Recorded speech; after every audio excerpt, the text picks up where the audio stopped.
parole donc pour les propos d'ouverture à donc Madame Christiane Léong, expert pour le secteur privé de l'Organisation des États d'Afrique, des Caraïbes et du Pacifique. Madame Léong, avez-vous la connexion? Êtes-vous parmi nous et êtes-vous capable de prendre la parole? Oui, je suis là. Bien. Au nom du secrétariat de l'Organisation des États d'Afrique, des Caraïbes et du Pacifique, je voudrais donc remercier la facilité ICR de nous avoir associés à cet événement. Notre organisation est une organisation internationale composée de 79 pays membres d'Afrique, des Caraïbes et du Pacifique, dont le secrétariat, le siège social, se trouve à Bruxelles et dirigé par un secrétaire général, M. Rebelio George Chikoti, pour un mandat de 5 ans, et il vient de l'Angola. Dans le cadre de ces activités économiques, l'OACP a mis en place ce programme de facilité ICR qui est cofinancé par l'Union européenne, l'OEACP dans le cadre du 11e FED, ainsi que par le ministère fédéral allemand de la coopération économique et du développement, BMZ, et le British Council. Cette facilité est mise en œuvre par GIZ, le British Council, Expertise France et SNV. Cette facilité soutient nos pays membres dans l'amélioration de leur environnement des affaires et de leur climat des investissements pour appuyer les institutions publiques et privées ainsi que les organisations régionales dans leur effort de promouvoir une croissance inclusive et durable accompagnée d'une création d'emplois décents grâce à des dialogues structurés entre le secteur privé et le secteur public. Concernant l'appui aux agences de promotion des investissements, la facilité ICR a déjà mis en œuvre certaines interventions aux côtés des organisations qui jouent un rôle primordial dans l'amélioration de l'attractivité de nos pays membres.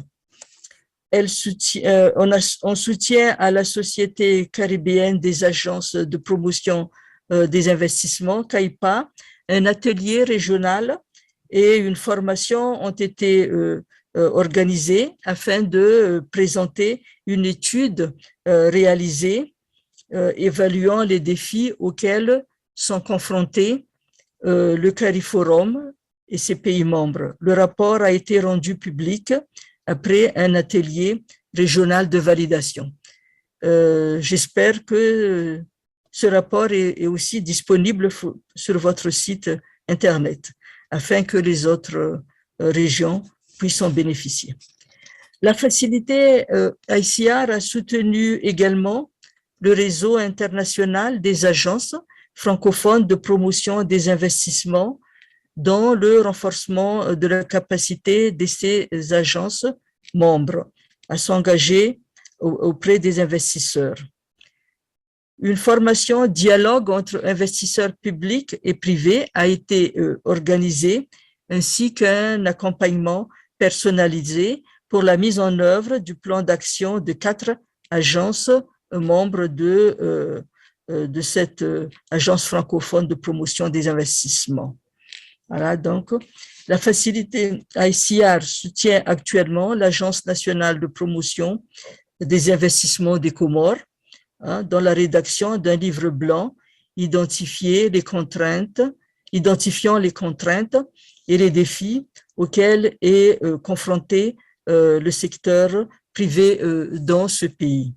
Je pense que le rapport va aider énormément les Comores afin d'améliorer l'environnement des affaires dans ce pays de l'océan Indien, d'où moi aussi je viens de Madagascar.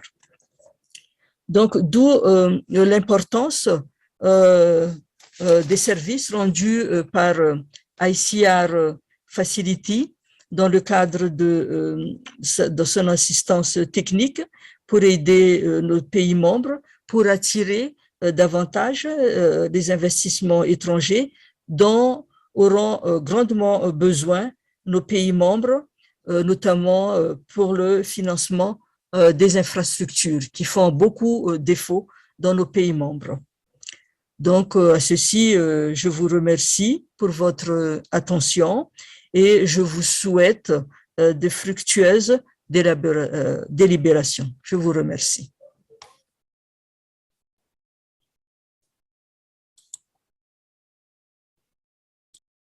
Merci beaucoup, Madame Long, pour cette présentation qui cadre bien l'intervention et le rôle d'ICR.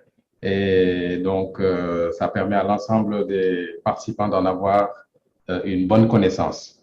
Alors, sans plus tarder, nous allons entrer dans la phase active de la présentation avec Monsieur Izdine Bouraïma, expert de l'UTC, spécialisé dans le dialogue public-privé, qui va passer en revue en fait tout le processus et toutes les discussions qui ont été faites, comme je vous l'ai indiqué, depuis le 25 mai.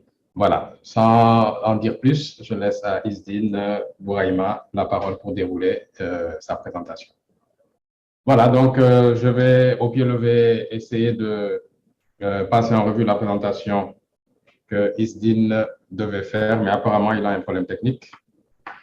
Donc, ce qui s'est passé depuis le 25 mai, c'est la tenue de 3 ateliers peer-to-peer. Donc, peer-to-peer, ça veut dire avec un partage d'expérience entre les différentes agences de promotion des investissements. Pour chaque séance, nous avons abordé un thème particulier. La première séance a abordé le thème comment faire du dialogue public-privé un outil de promotion des investissements. La deuxième séance a porté sur comment renforcer les interactions avec les acteurs impliqués pour dynamiser le DPP. Et la troisième séance a porté sur quels sont les leviers qui peuvent faciliter le renforcement du rôle des API dans le DPP.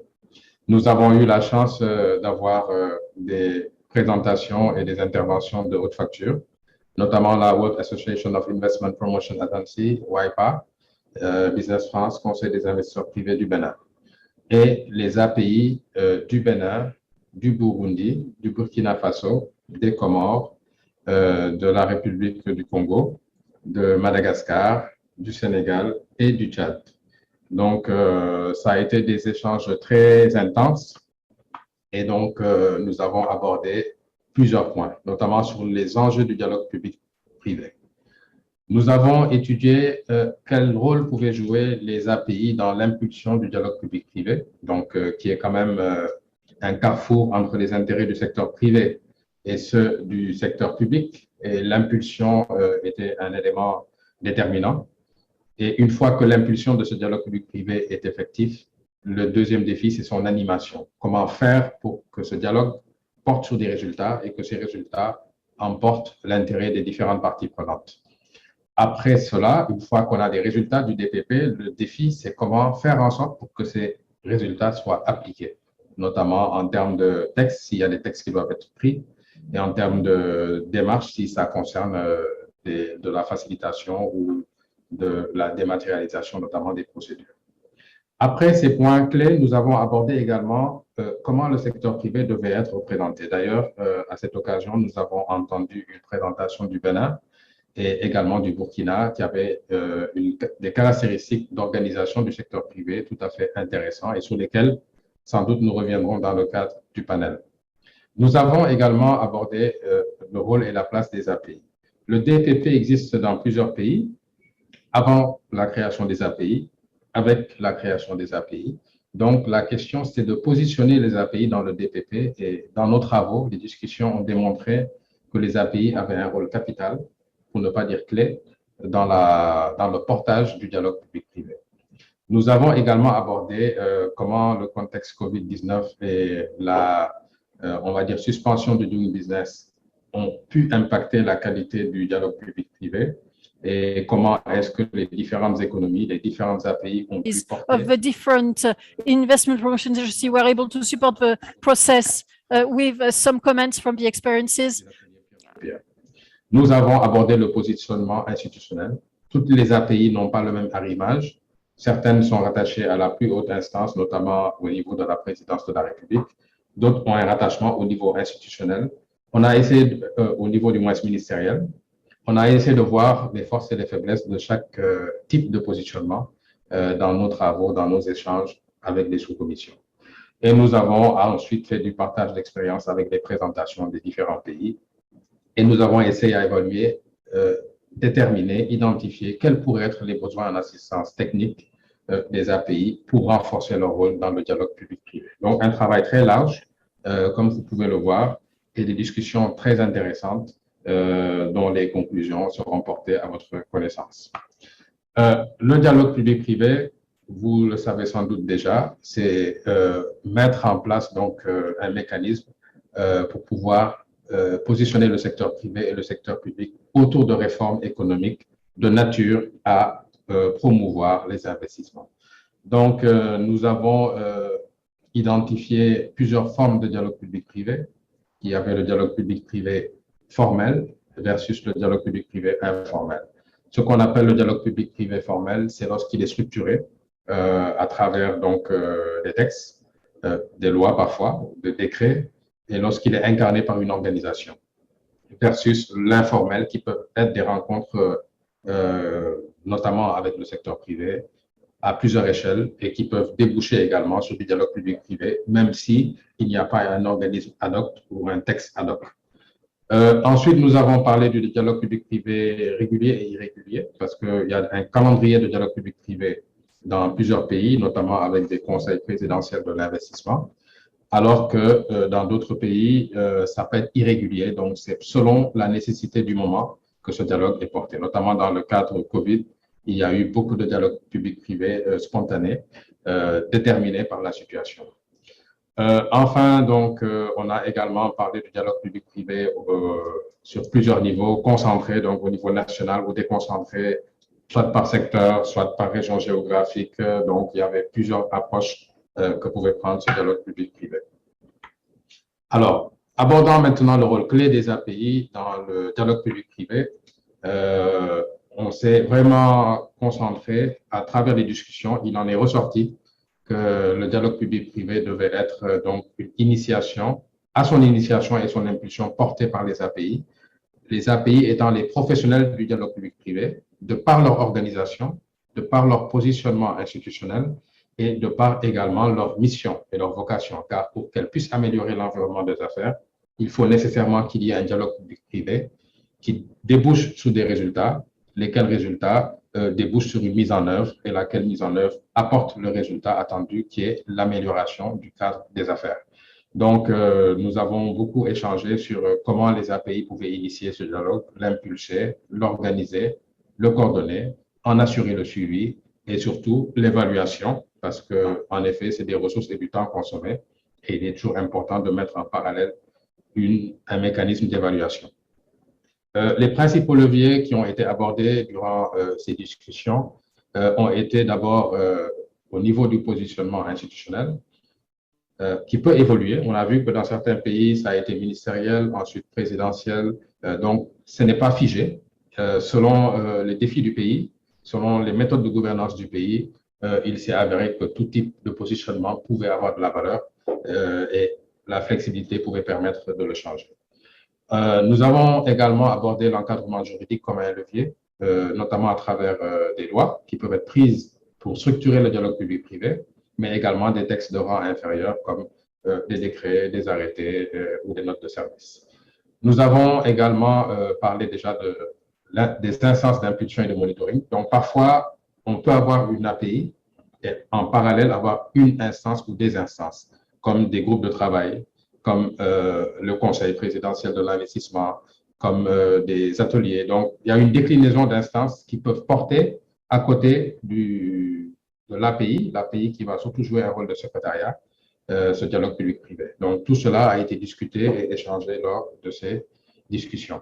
Nous avons également parlé de la motivation des parties prenantes parce que la réforme, on vise l'amélioration de l'environnement des affaires, mais toute réforme doit aussi avoir en parallèle des éléments qui motivent toutes les parties prenantes parce que c'est un mécanisme transversal et il faut qu'il y ait convergence des intérêts pour qu'il y ait réellement les résultats escomptés.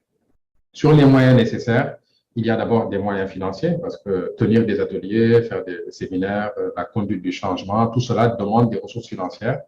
Parfois, c'est les États qui mettent la main à la poche. Parfois, certains partenaires au développement appuient les API dans le cadre de ce dialogue public-privé. Mais pas que des moyens financiers, également une capacité technique parce que ça demande également de l'expertise pour pouvoir prendre en main les meilleures pratiques.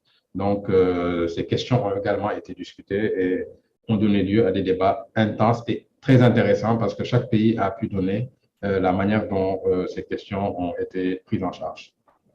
Alors, quelle doit être la valeur ajoutée des API dans le dialogue public-privé? D'abord, c'est un rôle de fédérateur. Les API, aujourd'hui, ont un positionnement qui leur permet d'avoir la confiance du secteur privé et d'avoir également un levier d'action avec le secteur public. Donc ça, c'est essentiel parce que naturellement, le positionnement des API en fait un partenaire de confiance, aussi bien pour l'État que pour le secteur privé et même, j'allais dire, certains partenaires au développement qui sont impliqués dans la volonté de promouvoir l'environnement des affaires. Les API sont les experts des réformes. Dans la plupart des pays, et d'ailleurs ceux qui gèrent le doing business du temps où il était ce que nous savons, et bientôt avec sa nouvelle formule, c'était les API. Les API ont toujours joué le rôle principal pour le portage des réformes dans le cadre du doing business, ancienne version, et sans doute dans le cadre de la nouvelle version. Également, cette légitimité dont j'ai déjà parlé auprès des parties prenantes, que ce soit le public, le privé ou les partenaires de développement. Quand les API ont un positionnement institutionnel de haut niveau, comme au niveau de la présidence de la République ou au niveau du cabinet du Premier ministre, cela donne encore davantage une valeur ajoutée pour la transversalité, notamment au niveau du gouvernement. Donc, il y a une très grosse valeur ajoutée aujourd'hui des API dans la conduite, l'amorçage, l'animation du dialogue public-privé. Alors, nous avons également là des pistes de renforcement qui vont nourrir notre discussion d'aujourd'hui. Alors, qu'est-ce qu'on peut dire aujourd'hui à travers le webinaire que nous allons dérouler, sur lequel nous sommes déjà d'ailleurs? C'est comment améliorer ce dialogue public-privé. Aujourd'hui, quelles sont les pistes que nous pouvons avoir? Il y a des avancées dans les différents pays. Il y a un potentiel de partage d'expérience entre ce qui marche bien dans les pays et ce qui marche moins bien. Et comment aujourd'hui, à travers le mécanisme de peer-to-peer que nous venons de dérouler et la connaissance que nous avons des enjeux, comment améliorer le dialogue public-privé. Ce sera l'une des questions que nous discuterons dans le cadre du panel avec nos experts. Également, comment pourrait-on soutenir la création d'une plateforme pour le plaidoyer du secteur privé? Nous avons eu le Bénin qui a fait une très belle présentation dans le cadre du secteur privé. Et aujourd'hui, le secteur privé a nécessairement besoin, au-delà des API, de pouvoir structurer ces enjeux à travers un plaidoyer qu'il pourrait justement porter à l'attention du gouvernement, lequel plaidoyer, dans sa prise en charge, pourrait faire l'objet également de mécanismes d'évaluation. Donc, c'est également des questions que nous pourrons nous poser durant ce webinaire. Ensuite, multiplier les opportunités de DPP, réunions de haut niveau, des rencontres sectorielles, autant d'instances qui ont leur valeur dans le dialogue public-privé, parce qu'il ne s'agit pas de déclencher par le haut et de n'avoir aucun mécanisme de consommation, de sorte à ce que les résultats ne seront pas au rendez-vous. Donc, c'est des questions que nous nous poserons. Nous partirons de l'expérience de nos panélistes et des contributions des participants pour voir comment ces différents sujets peuvent-ils nourrir le DPP. Et voilà. Alors, normalement, Isdine aurait dû terminer ici et j'aurais dû commencer à sa suite à partir d'ici. Mais je pense qu'en raison des contraintes techniques qu'il a eues, j'ai finalement pu lire la présentation qu'il avait préparée. et j'espère que je l'ai fait comme il l'aurait fait. Alors, donc, mesdames et messieurs, j'ai le plaisir de vous présenter nos 3 panélistes. Il y aura un changement pour ce qui concerne les Comores. Malheureusement, Madame Nadiati Swakidi a eu des empêchements de dernière minute, mais les Comores seront bien représentés par Monsieur Mesnoudi Nizar, donc, dont on n'a pas eu le temps d'avoir la photo et la biographie, mais il acceptera sans doute de mettre sa caméra au moins d'intervenir pour que nous puissions l'identifier. Donc, nous avons M. Mahamadi Koussoubé, conseiller technique Agence Burkina des investissements, donc, qui est une personne qui maîtrise donc cette notion de dialogue public-privé. Nous avons eu l'honneur et le privilège de l'entendre dans nos ateliers et nous avons été impressionnés par sa présentation, raison pour laquelle nous avons souhaité l'avoir à nouveau aujourd'hui en tant que panéliste, donc sur un ton beaucoup plus libre d'expression pour qu'il nous fasse part de son expérience au sein de l'Agence burkinabé des investissements. Donc, nous avons Madame, excusez-moi, ce n'est pas donc Madame Nadlaki, donc ce sera Monsieur Mesnoudi Nizar, donc, dont nous n'avons pas la bio, mais qui appartient à l'Agence nationale de promotion des investissements de la République des Comores et qui aura l'occasion de se présenter pour pouvoir nous permettre de pouvoir l'entendre. Alors, j'ai plusieurs choses qui se bousculent dans mon écran, ce qui rend inconfortable la suite. Voilà, j'arrive à revoir mon écran principal. Donc, Monsieur Essé Tiden De Reza, à qui je transmets mes salutations pour toute la sympathie qu'il a pour le Sénégal, où il a eu à, je pense, séjourner une partie de sa vie professionnelle, et qui nous a également gratifié pendant nos ateliers d'une présentation de très haute facture. Donc, soyez le bienvenu, Monsieur Aizé, et donc nous serons heureux dans le panel de pouvoir échanger avec vous. Alors, de quoi allons-nous parler durant ce panel, débat avec les participants que je viens de vous présenter? D'abord, je vais commencer par une question d'ordre général à l'intention des panélistes. La première question, c'est: les API ont-elles des atouts particuliers pour encourager le DPP et en faire un levier de promotion des investissements? Alors, c'est une question assez banale, mais je vais la poser sous l'angle un peu provocateur. Y a-t-il pas mieux que les API dans les pays pour pouvoir porter justement ce dialogue public-privé? Alors, pour cette première question, je commencerai par M. Koussoubé. M. Koussoubé, si vous avez la possibilité d'intervenir, je vous provoque en vous disant, mais est-ce qu'il n'y a pas mieux que vous, en tant qu'API, pour porter le dialogue public-privé? Ce qui vous amènera à sans doute nous dire qu'il n'y a pas mieux que vous-même. Je vous laisse la parole si vous m'entendez, M. Koussoubé. OK. Merci beaucoup, M. Ndiaye. Merci à ceux qui nous ont précédés lors de l'introduction de ce débat. Bon, merci également à ceux qui nous... OK, merci. Voilà, j'espère que vous me voyez bien maintenant. Merci aussi à ceux qui nous suivent de part et d'autre. Bon, la question, j'ai commencé à sourire quand j'ai vu votre question. Et bon, voilà. Pour le cas du Burkina, que je connais bien, je vais parler de ça essentiellement. Je pense que l'Agence burkinabé des investissements est une création récente dans le paysage économique, social du Burkina. Et lorsque nous avons été mis en place, nous avons trouvé un cadre de dialogue public-privé déjà qui existait et qui fonctionnait, je vais le dire, qui fonctionne assez bien. Et nous pensons que le cadre qui existe déjà fonctionne bien. L'agence seulement a contribué à apporter son expertise également dans l'organisation et appuyer l'équipe technique déjà qui s'occupe de ça, qui est une direction générale qui est au sein du ministère du développement, du commerce et du développement, du développement économique, de la promotion du secteur privé.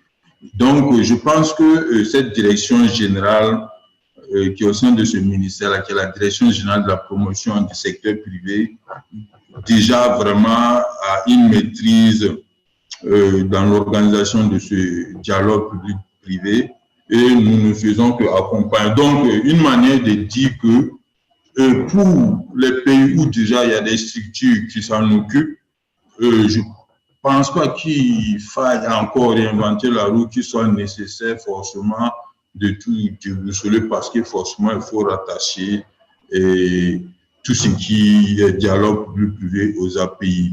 Maintenant, dans les pays où cela n'existe pas, je pense que c'est une opportunité pour les API de saisir vraiment cela et de vraiment faire valoir leur expertise en la matière. Mais comme je l'ai dit, dans le cas du Burkina, nous ne sommes pas exclus de ce cadre et nous sommes permanemment dans l'organisation avec la direction qui est en charge de ce dossier et nous intervenons pratiquement à tous les niveaux pour apporter notre contribution. Donc, pour être court et plus succinct, voilà comment je vais essayer, je peux répondre à cette question. Merci, M. Diaye. Merci. Donc, vous confirmez que vous jouez bien le rôle et en fait que si vous n'existiez pas, en revanche, il n'y aurait aucun mal à ce qu'une autre institution puisse remplir cette fonction.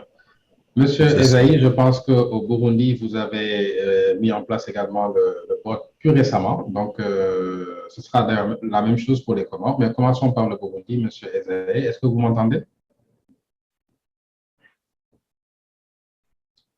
Monsieur Ezaï, est-ce que vous m'entendez? Votre micro est fermé si toutefois vous êtes en train de parler. Alors, sans doute que nous avons des problèmes de connexion avec deux de nos panélistes, ce qui, en soi, n'est pas un problème puisque nous sommes agiles. Nous allons nous adapter. Voilà. Donc, Monsieur Koussoubé, je vais abuser de votre disponibilité, mais ne vous inquiétez pas, nous avons d'autres personnes parmi les participants que nous allons essayer de faire intervenir. Et cette fois-ci, je passe à une deuxième question, qui va concerner donc la forme d'organisation du secteur privé.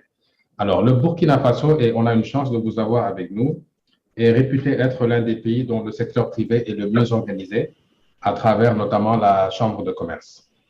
Qu'est-ce que vous pouvez nous dire en termes d'expérience et que vous pensez que ça peut être utile pour les pays qui nous écoutent, qui sont aujourd'hui parmi nous, d'avoir une seule voix du secteur privé ou une voix prépondérante vraiment qui représente le secteur privé à travers la Chambre de commerce? Déjà, comment on y est arrivé au Burkina et ensuite, voilà, qu'est-ce que vous pouvez conseiller aux autres pays?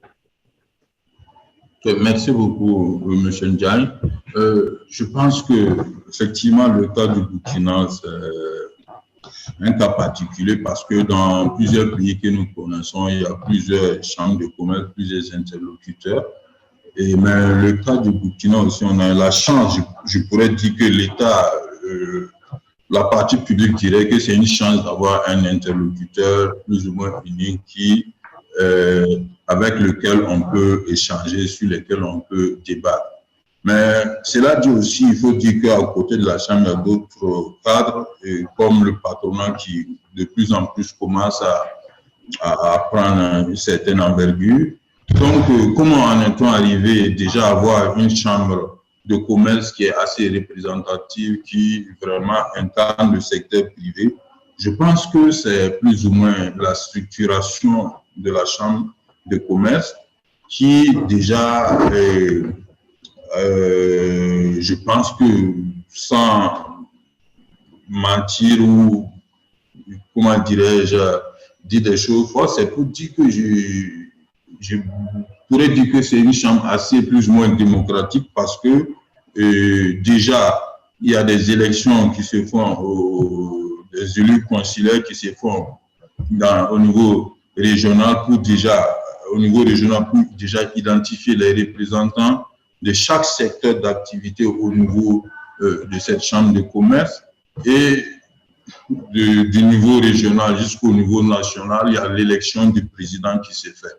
Donc, je pense vraiment que déjà à ce niveau, c'est que l'État arrive à garantir vraiment une certaine forme de transparence dans l'élection des représentants des différentes chambres de commerce et différents secteurs d'activité au niveau de la chambre de commerce. Je pense que c'est déjà à partir de l'instant où chaque acteur se sent représenté, se sent concerné par une personne qui le représente au sein de cette chambre maintenant pourra avoir sa voix pourra compter et elle pourrait parler au nom de l'ensemble des acteurs.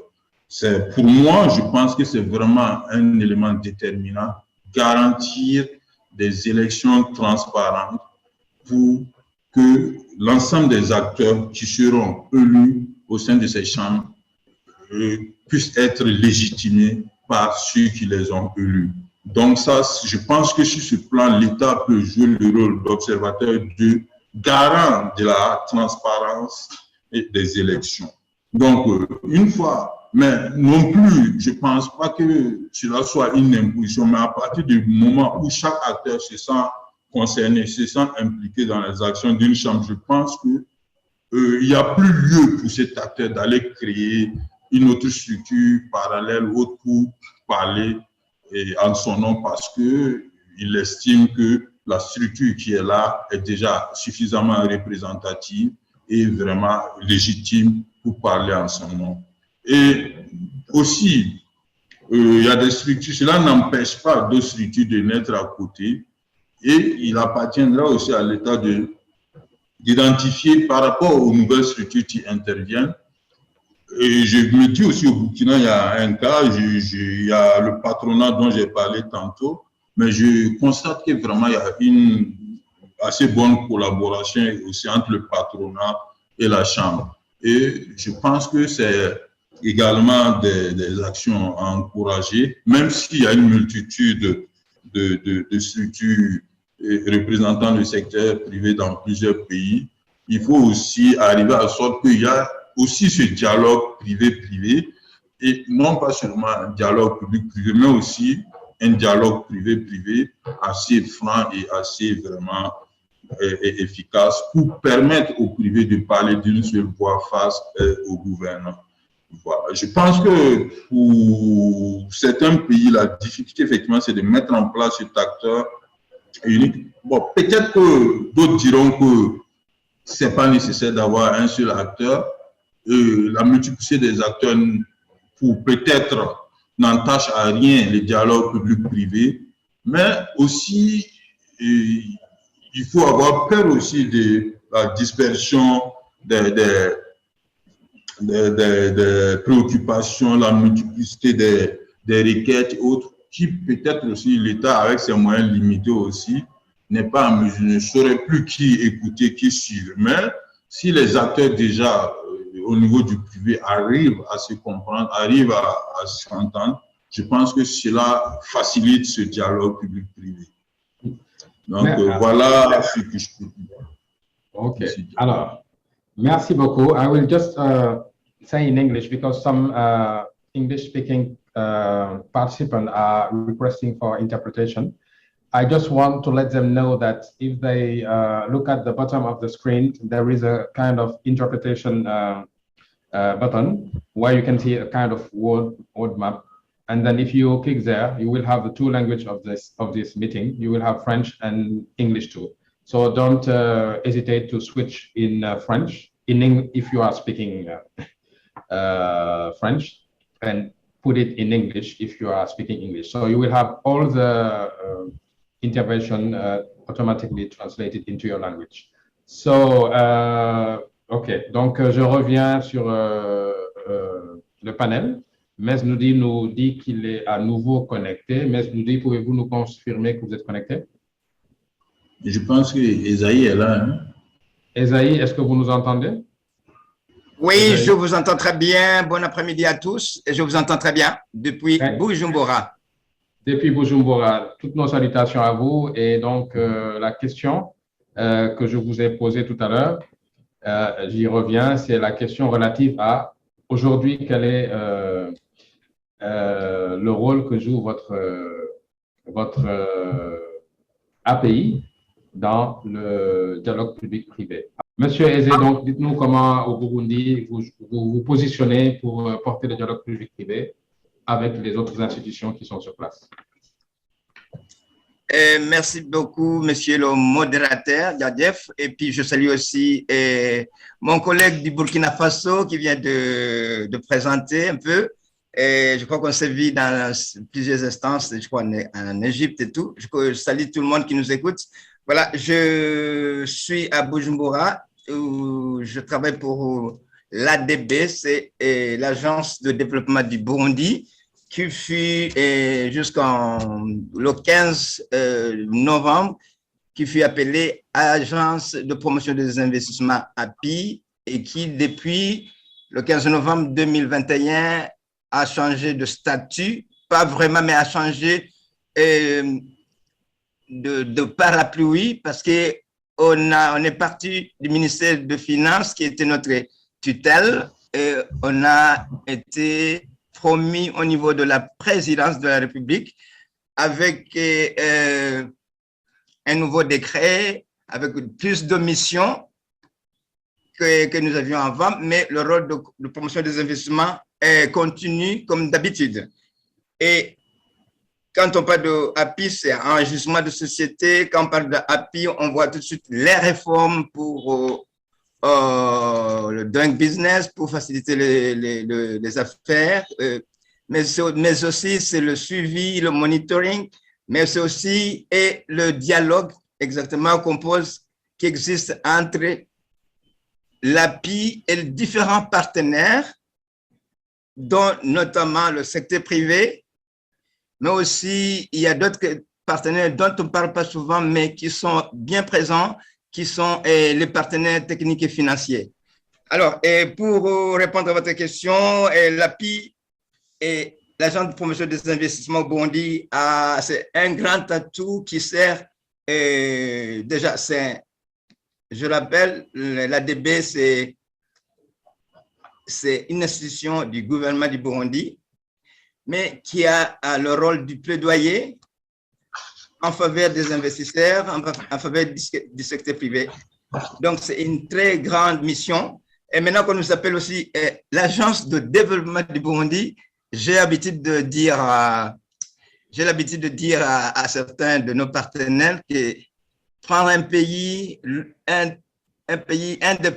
pays les plus pauvres du monde selon les différents classements, et qu'on nous donne, au niveau de l'ADB, on nous donne la mission de développer tout un pays.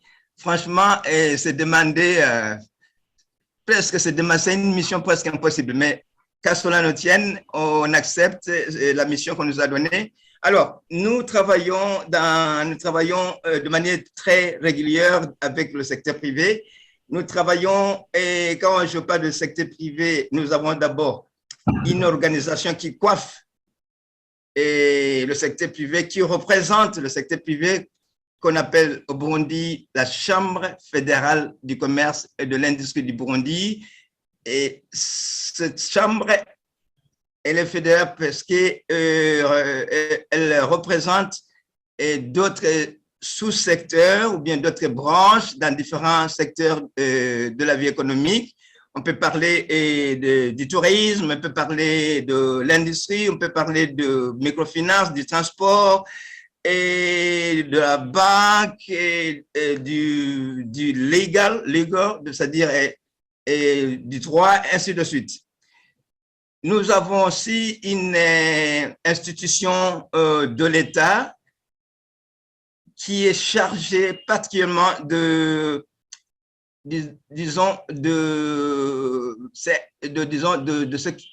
suivre de près le dialogue public et privé. C'est le secrétariat permanent du dialogue privé, justement. Et nous avons d'autres discussions dans le cadre d'amélioration du climat des affaires.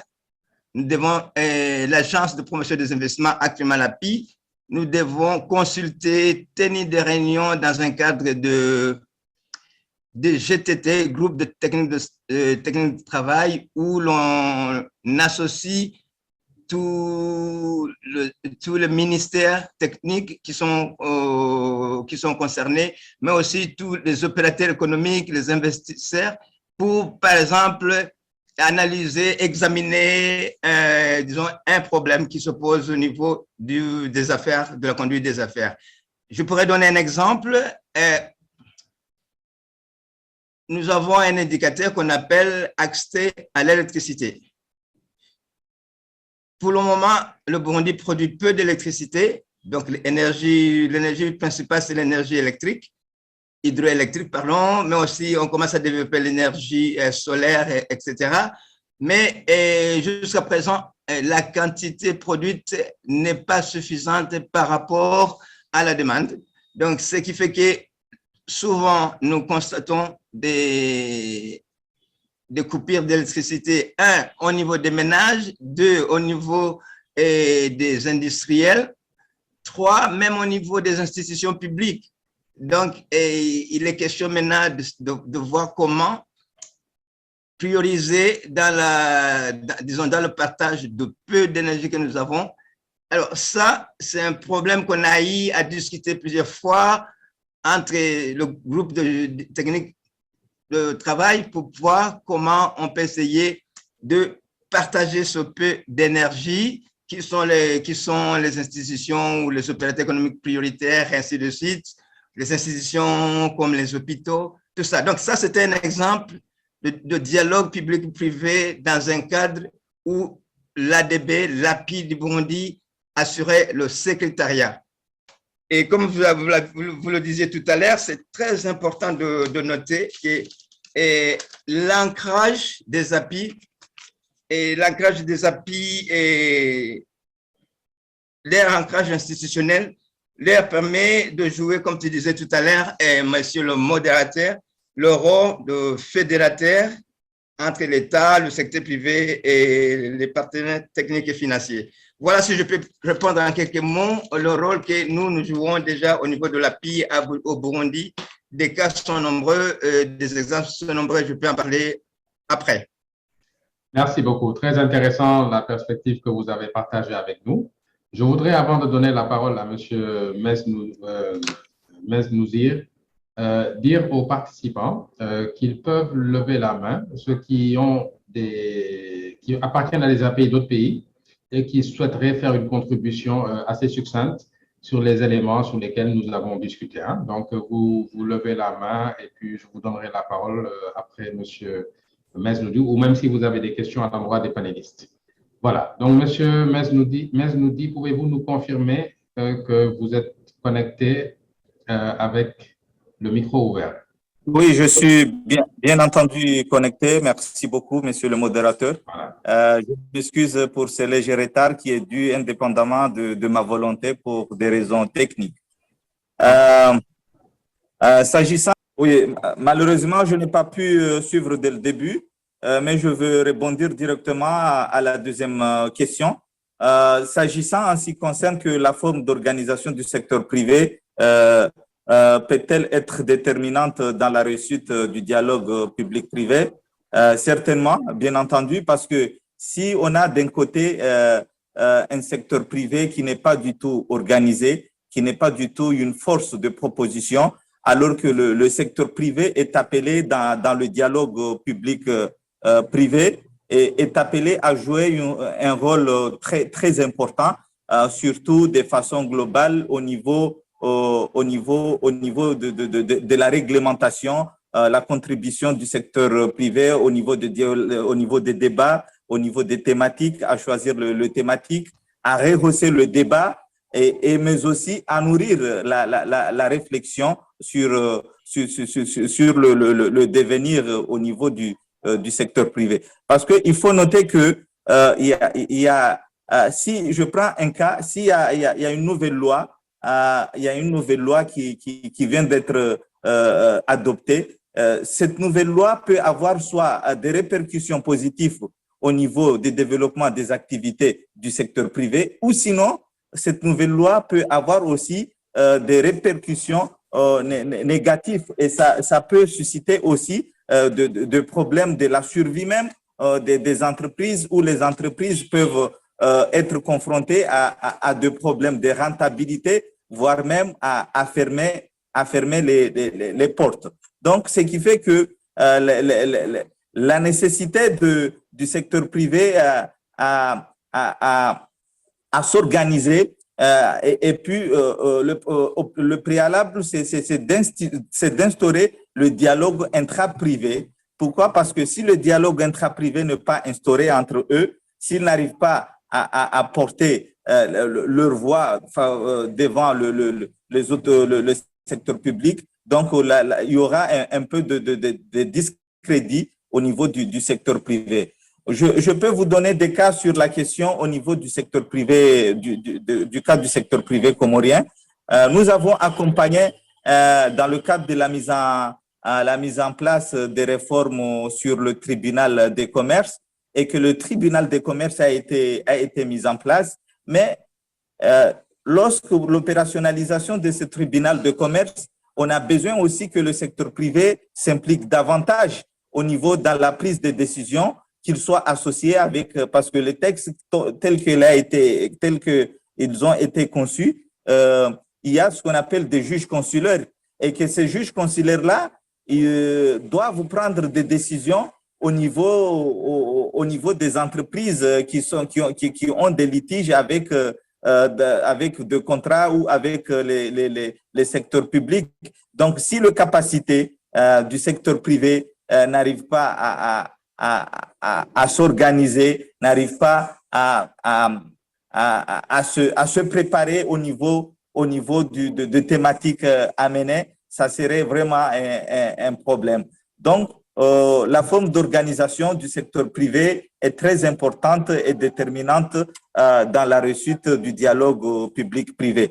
Je vous donne, nous avons, il y a de cela à peine 15 jours passés, nous avons organisé un dialogue public-privé, mais nous, on a constaté que le secteur privé ne s'est pas du tout préparé. Il ne s'est pas du tout préparé. Pourquoi? Parce qu'ils sont devant le chef de l'État et ils n'arrivent pas à poser le vrai problème et le vrai souci au niveau, le problème auquel ils sont confrontés, mais ils sont en train de parler des choses qui n'a pas du tout un rapport avec le développement de leur activité. Ils ne parlent pas la question, je prends un exemple, la fiscalité, la question liée à la justice, la question liée au niveau de la chaîne logistique. Hein.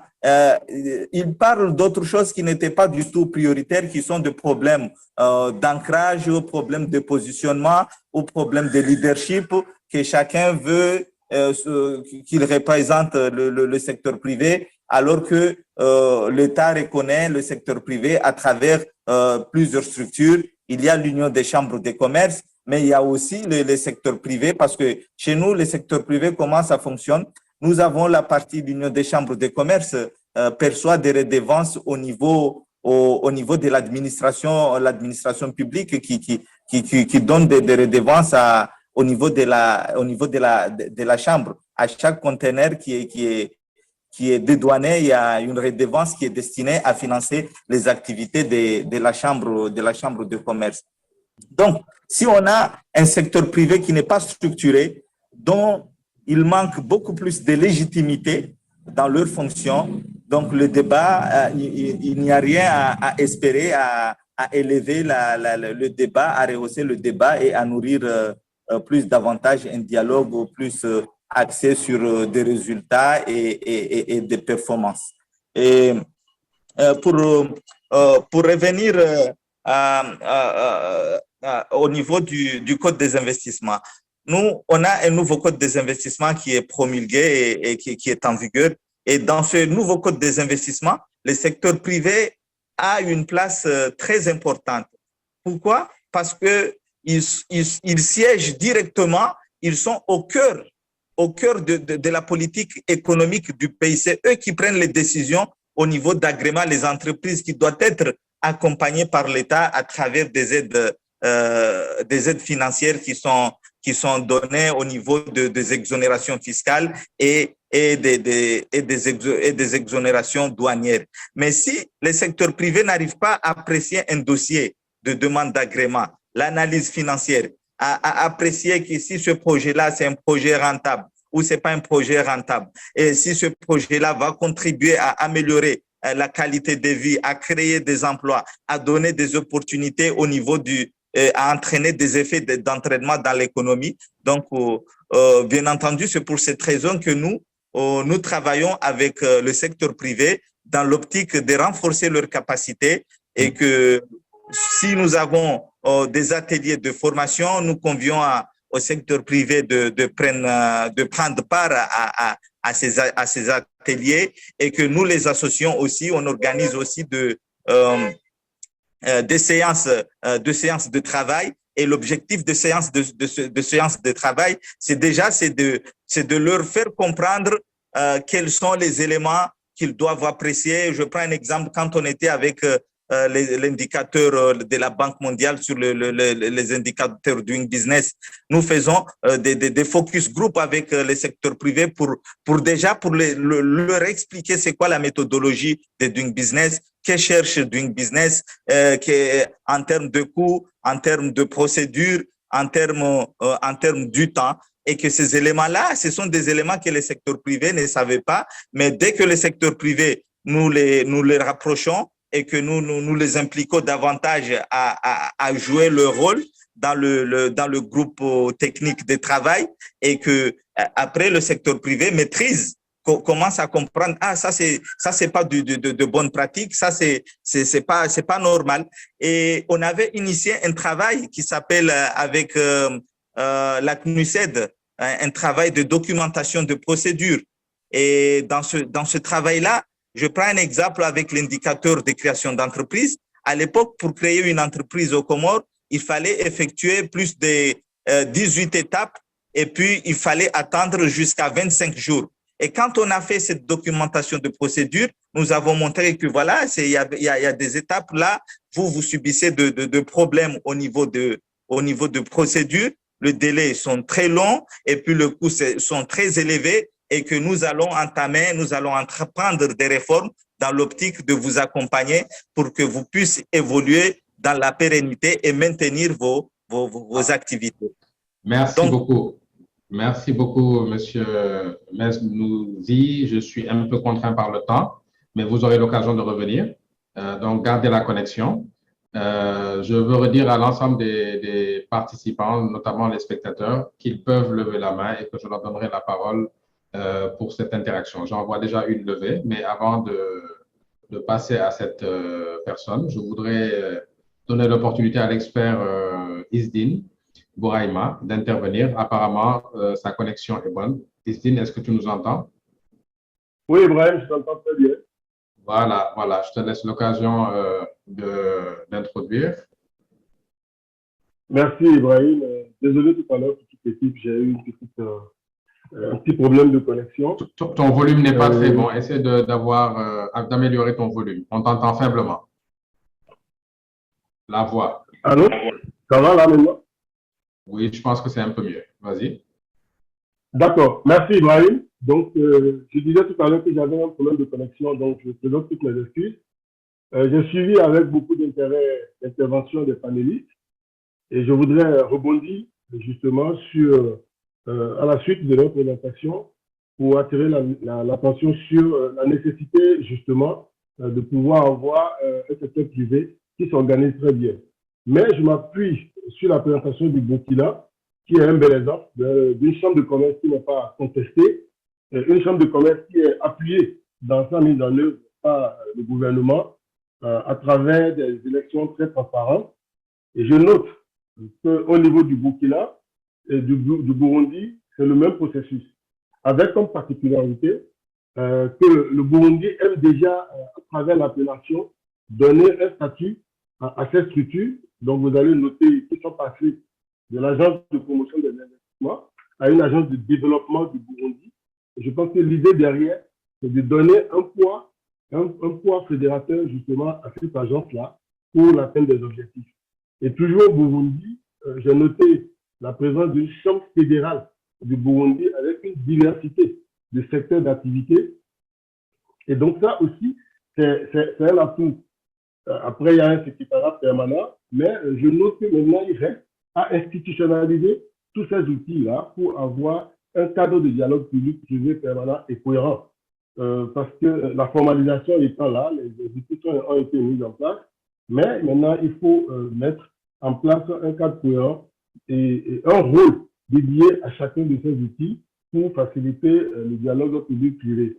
Quand je reviens au Comores, qui vient justement donner raison à ce développement, c'est que le dialogue là-bas est dirigé par une diversité de secteurs privés. Et donc, je pense que les deux premiers cas nous amènent à conclure qu'il faut donner le pouvoir à une chambre de commerce à travers le choix de ses membres qui doit regrouper tous les secteurs d'activité du pays et ensuite un appui du gouvernement et pour fédérer toute cette chambre de commerce et donner justement la position de l'instrument d'appui aux API. Les API doivent pouvoir trouver le moyen d'accompagner les chambres de commerce en termes de formation, de mise à niveau et de capacité pour aller au dialogue public-privé. Parce que quand on écoute le panéliste du Comore, il a clairement dit qu'au niveau du Comore, le dialogue macro. Izdine, il me semble que tu es en train de faire la synthèse. Bon. C'est bien noté et je pense que c'est excellent ce que tu as synthétisé pour l'instant. Mais comme nous n'avons pas encore clôturé le débat, je pourrais te redonner la parole peut-être plus en aval, de sorte à ce que ce soit totalement la conclusion. Donc, je te laisserai la parole pour la conclusion, que tu as déjà très bien entamée. Mais les quelques 10 minutes qui nous restent, ça me permettra de rapidement distribuer la parole sur des sujets. Hein? Voilà. Donc, j'ai déjà une demande de parole de M. Franck Tonga Tienou. Monsieur Tienou, parvenez-vous à avoir le micro? C'est un spectateur, donc je demande aux organisateurs de l'autoriser d'avoir le micro. C'est la main levée, M. Franck Tonga Tienou, pour qu'il nous confirme qu'il peut bien parler. Il a levé la main.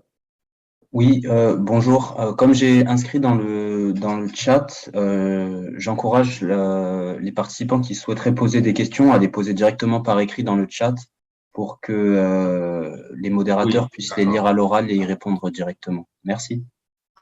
OK, donc plutôt que de lever la main, vous allez remplir dans le chat ces questions-là. Et donc, bon, le chat étant un peu, je demanderai donc à Izdine ou à quelqu'un d'autre de regarder le chat pour moi, parce que il y a beaucoup de messages, dont certains ne correspondent pas à des questions. Et pour ne pas perdre le fil de la modération, je demanderai ou à Izdine ou à un autre membre de l'équipe d'organisation de jeter un coup d'œil sur le chat. Bien noté, Ibrahim, je m'en occupe. Voilà, et de remonter des questions le cas échéant. Donc, je passe à la troisième question, mais on a un temps limité. Je demanderai 2 minutes à chaque participant pour aborder cette question. Il faut déjà que je puisse faire passer mon écran. Bon, ça ne passe pas, mais je sais c'est quoi la troisième question. Elle est vraiment concrète.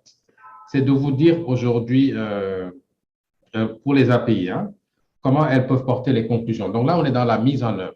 C'est un sujet, je pense, qui est assez critique. Je n'arrive pas à faire passer mon écran, mais bon. Ne lisez pas donc la question qui s'affiche, mais essayez de me dire dans vos différents pays, comment vous arrivez à gérer aujourd'hui la mise en œuvre. Parce que si le dialogue public-privé aboutit à des résultats, est-ce que les API aujourd'hui ont les moyens de porter la mise en œuvre de ces résultats? Et quand je parle de mise en œuvre, il y a d'abord la partie texte, mais il y a aussi la partie réforme en termes d'organisation ou de quelque autre sujet que ce soit. Alors, au Burkina, M. Kassoubé, comment arrivez-vous à porter la mise en œuvre? Qu'est-ce que vous pouvez nous dire? Quelles sont les difficultés et quels sont les atouts que vous avez? Un peu limité dans le temps, essayez de le ramasser autour de 2 à 3 minutes, si possible. OK, merci beaucoup, M. Diane. Pour aller rapidement, comme vous l'avez demandé, il faut se dire effectivement que la mise en œuvre n'est pas assez évidente, mais il y a des cas de suivi de la mise en œuvre des recommandations issues de ces dialogues qui sont mis en place, non seulement parce que un peu de la manière dont le dialogue est structuré, d'abord au niveau régional, au niveau sectoriel ou au niveau national. Au niveau national, il y a un cas de suivi et des recommandations au plan régional qui est mise en place et qui est suivi, qui est coiffé par le gouverneur de la région. Au niveau national, c'est le Premier ministre Et aussi, la difficulté principale que j'ai notée à notre niveau, c'est la cadence des recommandations, puisque le dialogue il est annuel. Chaque année, nous avons des rencontres entre le secteur privé et l'État, et chaque année, il y a des recommandations. Du fait de cette cadence annuelle, des recommandations qui se superposent, pour certaines recommandations, compte tenu également de ce que nous savons tous un peu de la lourdeur administrative au niveau de nos États, il est souvent difficile de mettre en œuvre une recommandation dans l'intervalle entre deux rencontres entre le gouvernement et le secteur privé. Donc, ce qui fait que nous avons, au fil des ans, un chevauchement d'un grand nombre de recommandations. Mais cela ne prouve pas la mauvaise volonté, pas évidemment la mauvaise volonté de l'État de les mettre en œuvre, mais peut-être, de mon avis, je pense que c'est la cadence, le chevauchement de ces recommandations qui plus ou moins entraîne cela. Sinon, à partir de l'instant où les deux parties, lors du dialogue, s'accordent de retenir une recommandation, c'est que chaque partie a la volonté de mettre en œuvre cette. Et aussi, même dans le suivi, il y a pas, certes, il y a la partie étatique qui ne joue pas pleinement son rôle, comme je l'ai dit, avec les questions de lourdeur, mais aussi souvent des questions financières. Une chose est de bien vouloir mettre en œuvre une réforme, l'autre est d'en avoir les moyens pour le faire. Donc, il y a aussi des questions financières aussi qui se posent, mais aussi souvent même le suivi du secteur privé qui a porté cette recommandation. Donc, brièvement, comme vous l'avez souhaité, voilà ce que je peux dire concernant cette question. Je vous remercie. Merci beaucoup. Et donc, je vais laisser la parole à Monsieur Aizé, tout en rajoutant une question qui a été posée donc, par Monsieur Tienou sur le chat et sur laquelle il demande quelle stratégie pour réussir une bonne mise en œuvre du DPP. Donc, c'est une question accessoire à laquelle Monsieur Aizé, vous pourrez répondre tout en parlant de la mise en œuvre, mais toujours contraint dans le temps. Essayez de le faire en 2 à 3 minutes si possible. Monsieur Aizé, avez-vous le micro ouvert? Oui, j'ai le micro ouvert et j'ai aussi la vidéo démarrée.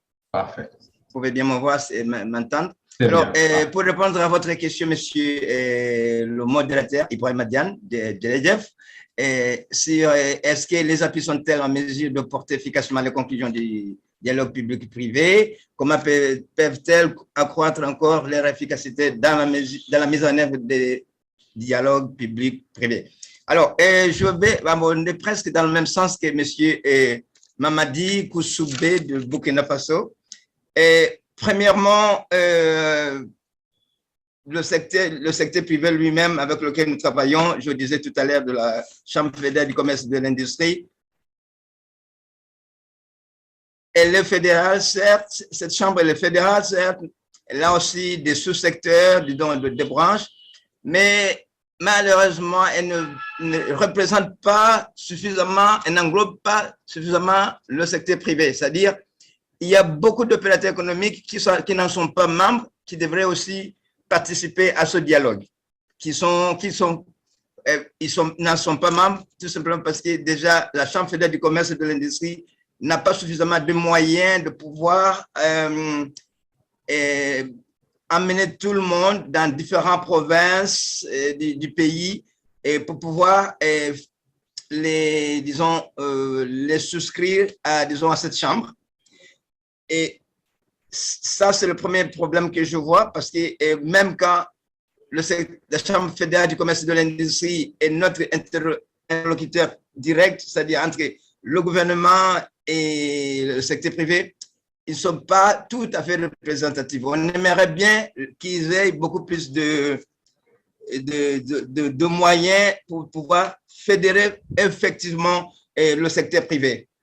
La deuxième explication que je pourrais donner, bon, je pense que vous tous, vous connaissez la position du Burundi et notre API ou l'ADB, ça fait seulement 10 ans qu'elle existe. et puis c'est une agence de promotion du développement d'un pays classé parmi les pays les plus pauvres du monde. Et je m'abstiens de vous dire avec quel budget nous fonctionnons. Alors, ce dialogue, il ne peut pas être effectif si justement on a des moyens très limités. Parce que figurez-vous, quand nous, on organise des ateliers de dialogue, on a même besoin de préparer un café, un lunch et parfois, disons, un 10 000 francs de déplacement, ce qui fait $3 à tout chacun qui vient. Et ces moyens, on ne les a pas toujours. C'est très important que le groupe technique de travail puisse être, disons, adhéré à ces réunions avec des moyens plus ou moins réconfortants de ces gens-là. En tant que chef de service promotion des investissements, c'est la première fois que je travaille en Afrique. Ça fait 10 ans que je suis en Afrique. Sinon, j'étais à Genève pendant 2 ans et j'étais à Toronto. Je suis toujours à Toronto. Chaque fois qu'on me demande « tu viens d'où ?» les gens, beaucoup de gens ne savent pas qu'il existe un pays qui s'appelle Burundi sur la planète. Je peux le dire sans me tromper qu'autour de 95-97% des êtres humains qui sont sur la planète n'ont jamais entendu parler du Burundi. Je suis désolé de le dire, c'est le monsieur Diane, des Brahima Diane qui le savent, des gens de l'ONU, les gens de l'Union africaine, c'est vrai. Mais là où j'étais, à Toronto, quand ils me demandent, je dis, je viens du Burundi, et ils te disent, excuse me, where you from? Bon, pour ne pas faire long, on ne peut pas attirer les investissements, on ne peut pas attirer les investisseurs si on n'arrive pas à pouvoir avoir une plateforme de promotion, de marketing pour pouvoir faire connaître le Burundi. Ça, c'est un truc. En tout cas, nous sommes déjà satisfaits que pendant les 10 ans, on a déjà quelques progrès déjà, dans le sens du climat des affaires, dans le sens de dialogue public-privé, dans le pays d'attraction des investissements ou des idées, mais les moyens restent dérisoires, c'est ça le mot. Les moyens restent dérisoires de pouvoir être efficace dans la mise en œuvre des PPP et de la promotion des investissements. Merci bien. Merci beaucoup, mais soyez rassurés, tout le monde connaît le Burundi en Afrique et c'est déjà une bonne chose que le Burundi soit connu dans le continent dans lequel il est. Et pour le reste, voilà, la plupart de nos pays souvent sont inconnus, comme de la même manière nous ne connaissons pas la plupart des autres pays. Alors, donc, il ne nous reste pas beaucoup de temps. Monsieur Metz nous dit la mise en œuvre. Je sais que votre agence est assez récente, mais peut-être que vous êtes un observateur avisé de ce qui se passe aux Comores. Que pouvez-vous nous dire sur la mise en œuvre? Oui, merci beaucoup, monsieur le modérateur, monsieur Diane. S'agissant sur la mise en œuvre au niveau du dialogue public-privé, c'est que il faut noter que avant même qu'il y ait une plateforme formelle au niveau du dialogue public-privé, en 2010, nous avons signé l'agence parce que l'agence a été créée en 2009 et on est opérationnel en 2008 et on est opérationnel en 2009. Donc, en 2010, nous avons signé un mémorandum avec le secteur privé et ce mémorandum, c'était un plaidoyer au niveau du gouvernement d'accepter de prendre les mesures nécessaires pour améliorer l'environnement des affaires. Donc, sur ce point, le secteur privé a pris conscience qu'ils souhaitent profiter d'un environnement favorable et compétitif et qu'ils souhaitent avoir des réglementations moins contraignantes et qui va lui permettre aussi à bénéficier d'une protection et à garantir la pérennisation de leurs activités. Donc, ensemble, nous avons, parce que vous savez, c'est comme un match de football. Si on est dans un match de football, les API ont une mission ont des métiers et le métier, nous savons le métier des API. Attirer, c'est séduire c'est ramener le maximum, c'est-à-dire des investisseurs au niveau du pays, et puis faciliter l'investissement à travers des services non financiers, l'accompagnement, le conseil et l'obtention des autorisations spéciales, les agréments. Et puis, il faut maintenir l'investissement. Le maintien, le service de maintien, c'est là où il y a vraiment on voit le rôle des API dans la mise en œuvre même du dialogue, mais aussi des engagements pris entre les secteurs privés et les secteurs publics. Et là, c'est là où on trouve vraiment la légitimité que les API ont à même de mener ces dialogues.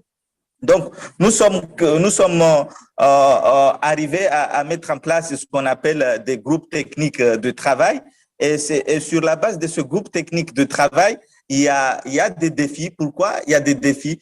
Vous savez qu'avec les indicateurs Doing Business, quand les indicateurs Doing Business, on demande d'informations ou de recueillir des informations au niveau du secteur privé, c'était plus facile, le secteur privé, de répondre au niveau de questionnaires.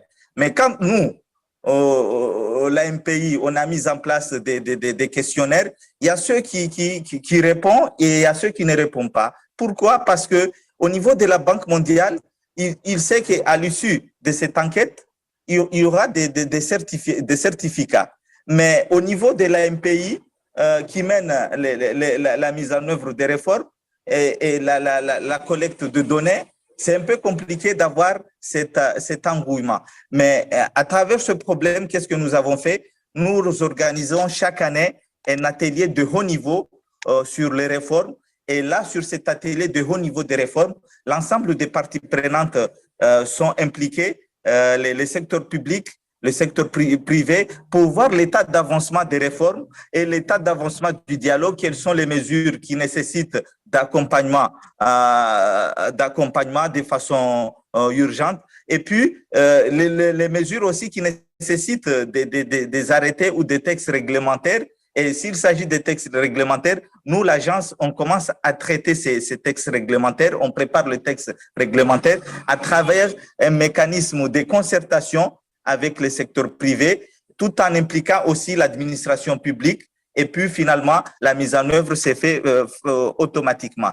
Le grand défi qui pose au niveau de la mise en œuvre, c'est surtout l'aspect, la communication du dialogue et la communication des réformes réalisées. Pourquoi? Parce que souvent, les réformes sont réalisées, mais... Je vais vous laisser encore 1 minute pour essayer de conclure. Allez-y. Oui. Donc, pour permettre à passer le message en ce qui concerne la sensibilisation des structures, mais aussi de parties prenantes, il y a un décalage. Pourquoi? Parce que l'information n'est pas pu aller à temps à cause que la communication coûte cher et que la communication nécessite vraiment de moyens très conséquents. Les API savent bien mener le dialogue public-privé, mais ce qui reste, c'est la mise en œuvre qui est sur certains aspects qui manquent des moyens financiers pour la mise en œuvre. Mais nous, de notre côté, au niveau de Comores, ce que nous avons fait, quand on voit que voilà, cela nécessite un texte, nous organisons une réunion de travail avec le ministère concerné et après, on va faire une réunion élargie avec le secteur privé pour que le secteur privé se sente impliqué dans la prise de décision. Et après, la mise en œuvre, ça devient automatique. Merci. Je prends un exemple. Pour les besoins, pour des contraintes de temps, je sais que ce que vous avez à dire est très intéressant, franchement. Mais pour des contraintes de temps, nous arrivons pratiquement à la fin du processus. Mais je note simplement que vous avez beaucoup insisté sur la communication, l'appropriation, la conduite du changement, les moyens financiers. Donc, autant de sujets qui vont alimenter sans doute la suite de ce processus-là, parce que ce qui est fait avec ICR dans le cadre de ce travail, c'est aussi une préparation à mieux accompagner les API dans leur rôle et leur mission par rapport à la promotion du DPP pour la promotion des investissements. Alors, je veux d'abord remercier l'ensemble des panélistes pour vraiment leur contribution. Les spectateurs ont été assez timides dans les questions, mais je pense qu'ils ont sans doute eu l'occasion de beaucoup apprendre, notamment du processus, mais également des excellentes interventions de nos amis panélistes. Et donc, je vais laisser la parole à M. Isdin pour faire la synthèse. Voilà. Là, on ne parle pas de conclusion, on parle de synthèse qu'il avait déjà entreprise d'ailleurs et que je l'ai juste interrompu pour qu'on termine d'abord le débat. Isdin, si tu nous entends et que tu es connecté, je te laisse la parole et puis tu essaieras en 3 minutes maximum ou même 2 minutes, si tu es performant, à faire la synthèse. Merci, Ibrahim. Et donc, je voudrais quand même remercier le participant Aminou Akaderi. Ton volume est assez faible, essaie de l'améliorer. Sinon, ce n'est pas grave, nous, on va augmenter le volume. Mais si tu peux améliorer ton volume, ce serait pas mal. Allô? Voilà, c'est bon, c'est bon. Voilà. C'est bon?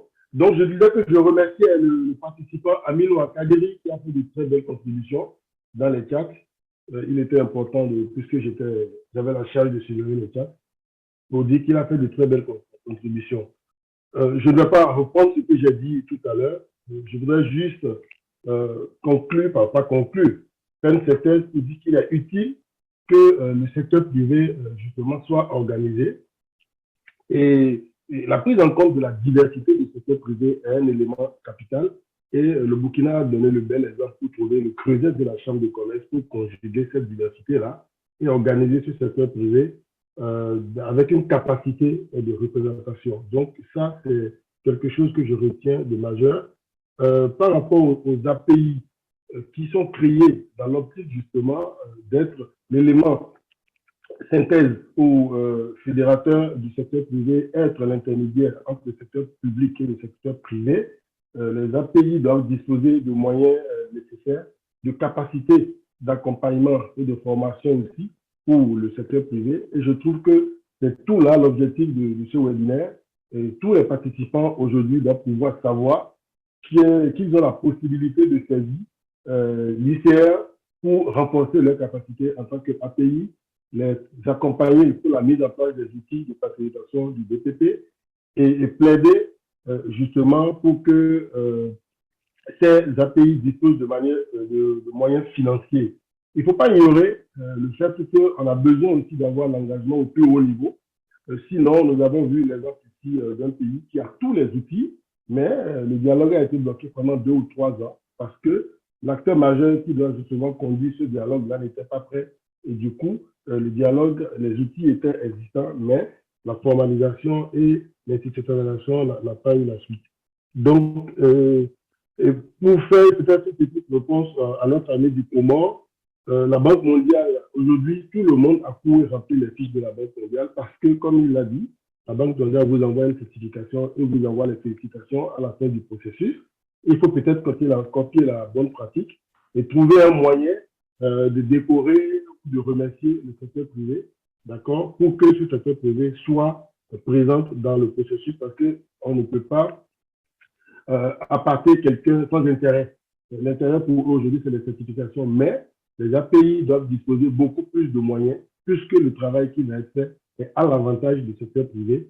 Et donc, quand on aura une chambre de commerce forte qui regroupe tout le monde, l'interlocuteur étant un, je pense que le processus pourra être facile et les résultats attendus. Donc, voilà un peu, Ibrahim, ce que je pourrais mettre en synthèse de ces interventions. Je te remercie. Merci beaucoup. On remercie Aminou Akadiri qui est intervenu sur le chat. Malheureusement, on est en fin de processus. Et également M. François de la République de Guinée qui aurait souhaité partager son expérience. Mais voilà, ces interventions sont arrivées à un moment où c'est le moment de la clôture du séminaire. Mais voilà, je pense que nous aurons d'autres occasions de le faire. Avant de laisser la parole aux organisateurs, je voudrais juste remercier tous les participants et voilà, dire le plaisir et le bonheur que j'ai eu pendant ces sessions et ce webinaire à pouvoir contribuer à ce partage parce que le partage, c'est essentiel pour pouvoir améliorer les différentes institutions. Donc, sans plus tarder, je laisse la parole donc à ICR pour les propos de clôture du webinaire. ICR, vous avez la parole. Merci beaucoup, Ibrahima. Vous m'entendez? Oui, on vous entend parfaitement. Merci beaucoup. Donc, oui, effectivement, au nom de la facilité ICR, je souhaitais en premier lieu remercier Christiane Leong, représentante de l'OASCP, pour ces mots de bienvenue. Merci également à l'ensemble des panélistes pour leur riche contribution qui, je l'espère, auront apporté de nombreuses connaissances à l'ensemble des participants. De notre côté, nous nous réjouissons réellement que cet événement ait permis d'engager peut-être une discussion sur le dépassement des rôles traditionnels des agences de promotion des investissements que nous connaissons tous, à savoir le soutien aux investisseurs ainsi que la défense de leurs intérêts. Et donc, le dépassement de ces fonctions traditionnelles permettrait alors aux agences de promotion des investissements, de par leur positionnement privilégié, d'initier, mais également de façonner de manière proactive et comme elles le souhaitent, le dialogue public-privé afin d'améliorer le climat des affaires. Et donc, j'aimerais également rapidement remercier ITC Consulting pour la bonne modération de l'événement, ainsi que pour son organisation. Ibrahima, est-ce qu'on pourrait passer à la slide suivante, s'il vous plaît? Merci enfin à l'ensemble des participants pour l'intérêt qu'ils ont porté pour ce webinaire, ainsi que pour les questions pertinentes qui ont été posées dans le chat tout au long de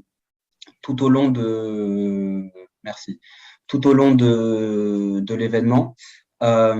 Et donc, si vous avez des questions sur le fonctionnement général de la facilité ICR ou si vous souhaitez vous-même bénéficier en tant qu'organisation de notre offre d'assistance technique, n'hésitez pas à nous contacter. Donc, j'invite également tous les participants qui souhaiteraient qu'on leur partage la présentation du jour. J'ai vu cette demande dans le chat. N'hésitez pas à me contacter directement à l'adresse que vous voyez sur votre écran. Et donc, pour les questions d'ordre général, n'hésitez pas également à aller voir notre activité sur notre site internet ou également sur notre page LinkedIn que vous voyez sur votre écran également, ou bien à nous contacter sur notre adresse générique info@icr-facilité.eu. Donc, merci beaucoup à tous encore une fois d'avoir assisté à cet événement et je vous souhaite une bonne fin de journée. Au revoir. Merci à vous et bonne fin de journée à tout le monde. Merci, au revoir. Merci beaucoup.